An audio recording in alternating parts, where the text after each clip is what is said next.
सस्ते वाले दाल मसाले स्वाद हुआ बेकार। MDH की हल्दी मिर्ची धनिया करे कमाल। ये रंग दे, ये खुशबू दे, ये तीखा, ये कम पड़े। क्या निराला MDH मसाला।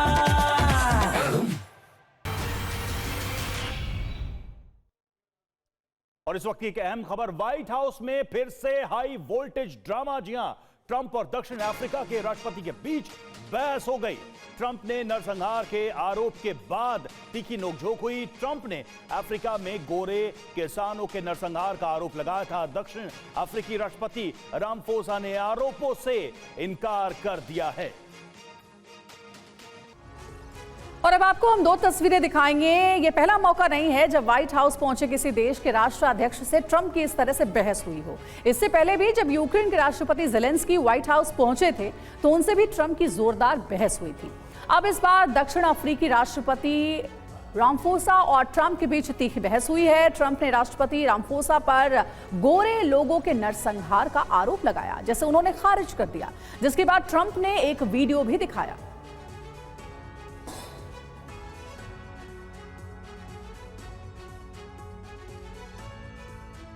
और देखिए, अमेरिका के वॉशिंगटन में 2 लोगों की हत्या की भी खबर है। यहूदी संग्रहालय के पास गोली मारकर हत्या कर दी गई। इजरायली दूतावास से जुड़े 2 लोगों की हत्या कर दी गई। गोलीबारी की पुलिस जांच कर रही है। तो बड़ी जानकारी, बड़ी खबर सामने आ रही है। 2 लोगों की हत्या, और यह बताया जा रहा है कि वॉशिंगटन में इनकी हत्या की गई। यहूदी संग्रहालय के पास इनकी गोली मारकर हत्या कर दी गई। इजरायली दूतावास में ये दोनों लोग काम करते थे जिनको गोली मारी गई। गोलीबारी की इस घटना की जांच पुलिस कर रही है।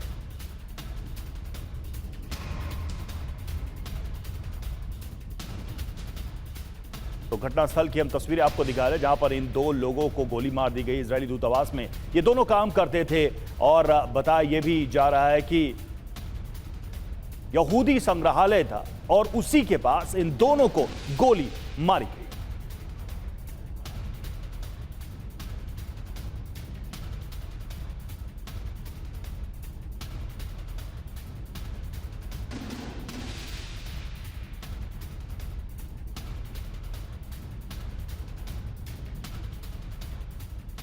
ये घटना हुई है, इसने कई सारे सवाल खड़े कर दिए। अमेरिका के अंदर ये एक अहम सवाल खड़ा हो गया है, जिस तरीके से इजरायली दूतावास से जुड़े इन लोगों को टारगेट किया गया है। ये अपने आप में एक ऐसी घटना है जो अमेरिका के अंदर इजरायल से जुड़े लोगों की सुरक्षा को लेकर सवाल खड़े करती है। हमारे साथ इस वक्त स्टूडियो में सुमित चौधरी हमारे सहयोगी जुड़े हुए हैं, और इसके अलावा तमाम मेहमान भी हमारे साथ जुड़े हुए हैं। हमारे साथ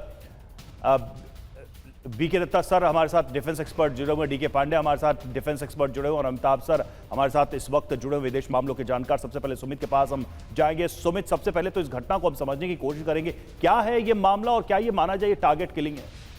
देखिए, खास तौर पे जो एम्बेसडर ने कहा, इजरायली एम्बेसडर जो यूएस में थे, उन्होंने साफ तौर पर कहा कि ये पिन पॉइंटेड टारगेट था। खासतौर पे जब इवेंट चल रहा था, जिसकी जानकारी वहाँ सार्वजनिक लोगों को भी थी, यहाँ के या फिर लोकल को भी थी, और उसके बाद ये अटैक किया गया। तो निश्चित तौर पर ये एक्ट ऑफ टेररिज्म उन्होंने बताया, और उन्होंने ये भी कहा कि ये पिन पॉइंटेड जूइश कम्युनिटी को लेकर अटैक किया है। अभी इंपॉर्टेंट क्या है कि जिस तरीके से इजराइल के बड़े अटैक्स या फिर ऑपरेशन चल रहे हैं, ना सिर्फ आप देखें हमास के खिलाफ, हिजबुल्लाह के खिलाफ, तो पॉसिबिलिटी ये जरूर है कि कोई इंटरनल, आप कह सकते हैं कि कोई बड़ा साजिश होगी जूइश कम्युनिटी के खिलाफ। लेकिन अभी भी इन्वेस्टिगेशन इस मामले में चल रही है, रवि। लेकिन ये जरूर कहा जा सकता है कि जूइश कम्युनिटी हमेशा से, अगर आप देखें पिछले 1.5-2 सालों में, हमेशा से टारगेट पे रही है। जब इजराइल ने ऑपरेशन शुरू किए थे हमास के खिलाफ, तब भी कई जगहों पर हमने देखा, यूरोप के कई देशों में जब उनके लोकल रेजिडेंट्स को पिन पॉइंटेड किया गया था, नंबर डाले गए थे, उनको लगातार आइडेंटिफाई किया जा रहा था, टारगेट किया जा रहा था। और मुझे लगता है पिछले 2 सालों में लगभग जूइश कम्युनिटी को लेकर हर हफ्ते एक नया अलर्ट जारी किया जाता है। लेकिन अब यूएस के अंदर ऐसा हो जाना निश्चित तौर पर उनकी सिक्योरिटी कंसर्न के लिए एक बड़ा सवाल है।